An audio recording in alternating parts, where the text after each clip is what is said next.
हिंडुल सेन गुप्ता ने भी soul and sword the history of political Hinduism लिखा है। ये पॉलिटिकल हिंदुइज्म क्या है?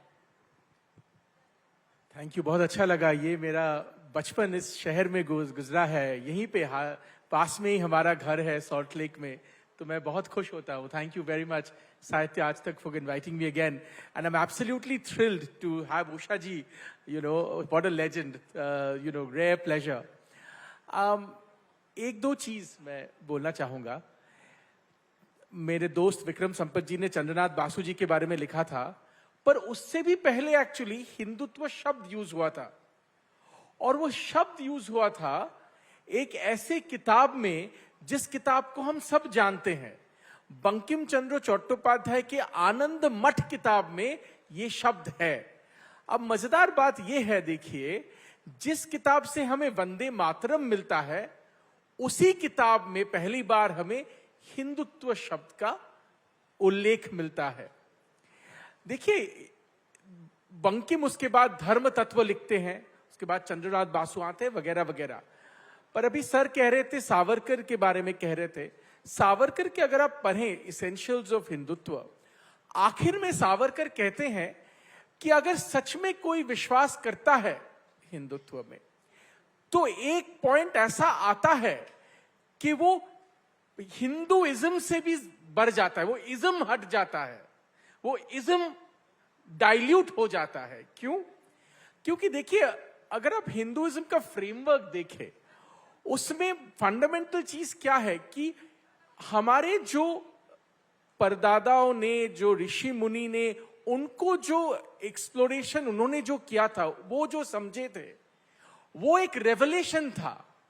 इंडिपेंडेंटली विश्व में जो भी वो रेवलेशन उनके पास आएगा, वो ही हमारे फैमिली मेंबर है। इसीलिए हम कहते हैं कि the whole world is my family, सब हमारे परिवार हैं। और पॉलिटिकल हिंदुइज्म क्या है? मैडम ने प्रश्न पूछा। पॉलिटिकल हिंदुइज्म, हिंदुइज्म फेथ का, जो हिंदू धर्म है, उसका एक पॉलिटिकल अभिव्यक्ति है, इट्स एन एक्सप्रेशन।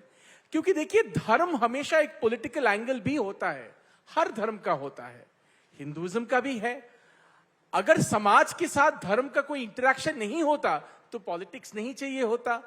पर जब भी धर्म का राजनीति के साथ, समाज के साथ इंटरेक्शन होता है, तो उसमें राजनीति तो होता ही है। राजनीति राजधर्म से आता है। तो ये है पॉलिटिकल हिंदुइज्म। और मैं आपके आखिर में आपके पहले सवाल का उत्तर मुझे जो लगता है मैं आपको बताना चाहता हूं। देखिए, हर राष्ट्र का नॉट जस्ट अ नेशन, हर राष्ट्र का एक कॉन्सेप्चुअल कल्चर होता है, हर राष्ट्र का एक नींव होता है, हर राष्ट्र का एक कल्चरल नींव होता है। और वो कल्चरल नींव की बात जब करते हैं, तब ये प्रश्न उठता है कि भारतवर्ष का कल्चरल नींव क्या है। तो इतिहासकार के नाते हम बोलेंगे, वो कल्चरल नींव आपको प्राइमल टेक्स्ट से मिलेगा। ऐसे किताबें, ऐसे सोच जो फाउंडेशनल है। क्या है हमारे देश में फाउंडेशनल सोच? वेद है, उपनिषद है, और ये कल्चर सबके लिए है। इस देश में जो भी रहता है उसका उन सबका धरोहर है ये। इसीलिए कल्चरली हमारे देश का ये कल्चरल ट्रेजर है। और इसी को हम, जब ये राजनीति के साथ मिलता है, पॉलिटिकल हिंदुइज्म बनता है, जब ये कल्चर के साथ मिलता है, हिंदुत्व बनता है।